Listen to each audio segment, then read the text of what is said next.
Hello, my fellow gamers. Welcome back to Comfortable Gaming. The trailer for Starfield has finally been released with some awesome gameplay. With a 15-minute trailer, all around a solid presentation by Xbox. We got a lot of games coming to Game Pass, which I'm super hyped and excited for. 33 games. Excited for Diablo. And if you're new to the channel, we do everything Game Pass here. And like and subscribe. It really helps us on the channel. If you want to be informed anything with Game Pass, you'll find it here. And let's just get into this trailer and let's talk about the good and the bad things, and a lot of hype for this game, and definitely a very ambitious game by Bethesda. So let's start where this trailer started. You land on this moon and the ship looks awesome so far, and I'm already kind of hyped and finally get to see this game. And the first thing we saw is this mech as like your companion, and which is going to be kind of a big thing that I've heard about. They stated before that we're going to get a lot of followers and companions and things like that. And as you step on out, the game really does look good. Graphically, I love the rocks and the details. I love the alien worlds and stuff. And then the mech telling you where to go and as your mission goes on. I'm just hoping these mechs are not going to be, or these followers in the game, if you use them, are not going to be something annoying as like Lydia in Skyrim, or they're just so useless in a way. They can be good followers, but without mods, I remember in Skyrim they were so broken and just would run into a wall a lot of the time. So I'm hoping to see a little bit more advanced with that. And the first thing we saw here, first thing I've noticed is a little bit of frame rates dropping down and looking more of like a 30 frame per second than 60 frame per second. I could be wrong, but again, that could be that quality mode, so if people prefer more graphical things. It really looks good. I love the design of these like scorpions coming through. Very cool. I'm hoping to see a lot of diverse creatures and enemies and just different life forms of all sorts of things of planet.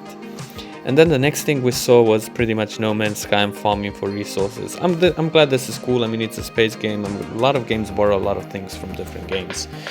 I don't think this will be like No Man's Sky, but I'm sure we're going to see a lot of things where you farm resources, which is very similar possibly to that game.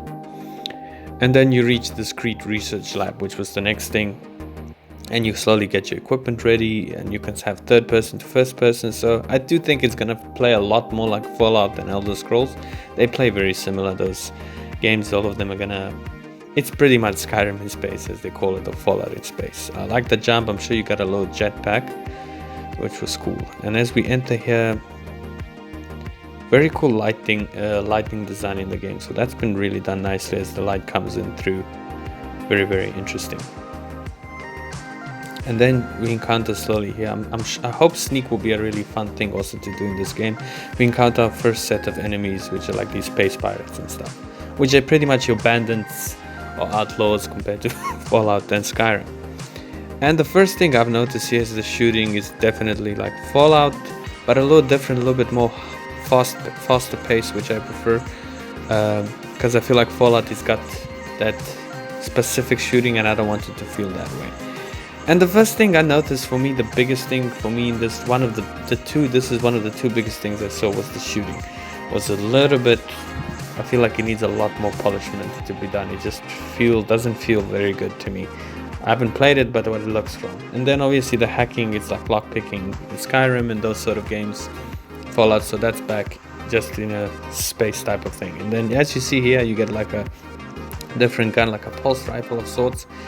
And as you can see, the shooting, the way bullets attack is just, I don't know if the game has just not been polished this side yet, or just, I'm sure they're going to work on that. It just looks a bit janky. I'm sure the game is going to be janky. I mean, it's a Bethesda game, but it looks cool. And then this next part really got me cool. Oh, cool. Now you can use your jetpack and cross the road. Graphically, the game really looks good.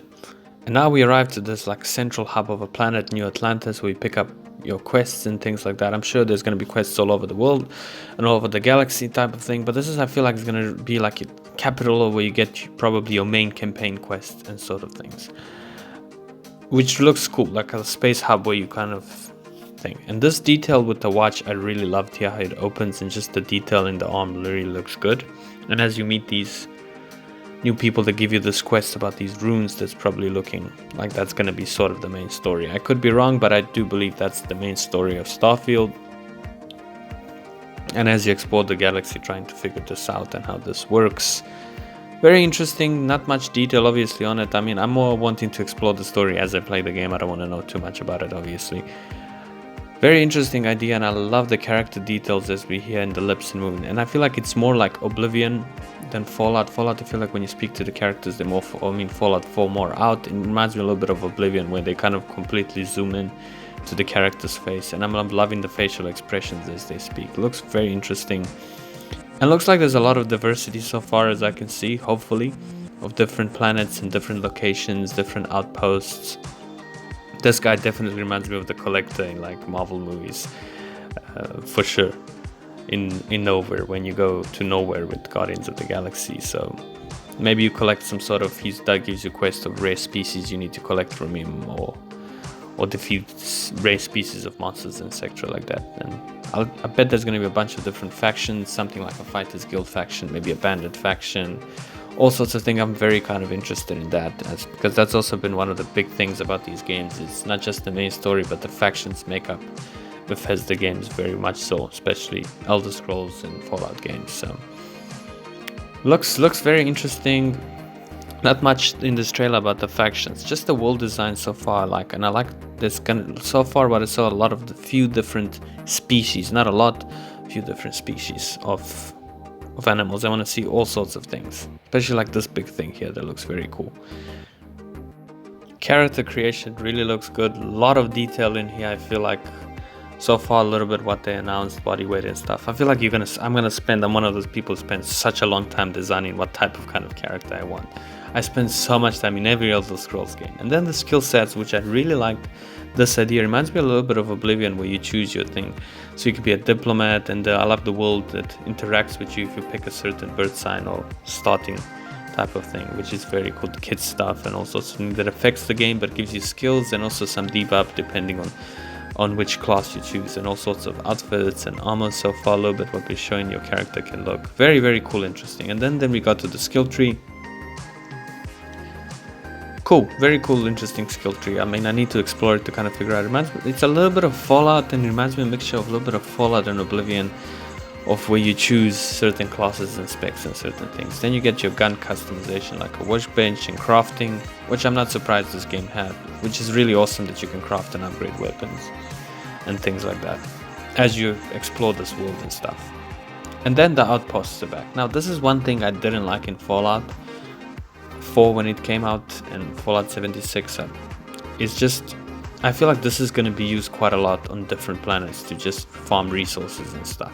We'll see how this works. I mean, it's cool to build and do things. I do enjoy building things in games and doing the outpost things, which is fun. I just felt like in Fallout 4, you build that outpost, that main one in your main base, and then the other outposts just felt like work and just extra things I didn't want to do in Fallout 4. You didn't necessarily need to do them. But yeah, the ship looks very cool. And that's another thing. Next thing I would like to talk about is the ship and the ship customization. This, I'm sure with mods, the first thing people are going to do is make a Star Destroyer, makes all sorts of, with mods, Star Wars ships, Star Trek ships for sure. And this is something I'm quite excited for. And when I saw this, I'm like, well, makes sense. It's going to be a big game and I want to see ship customization.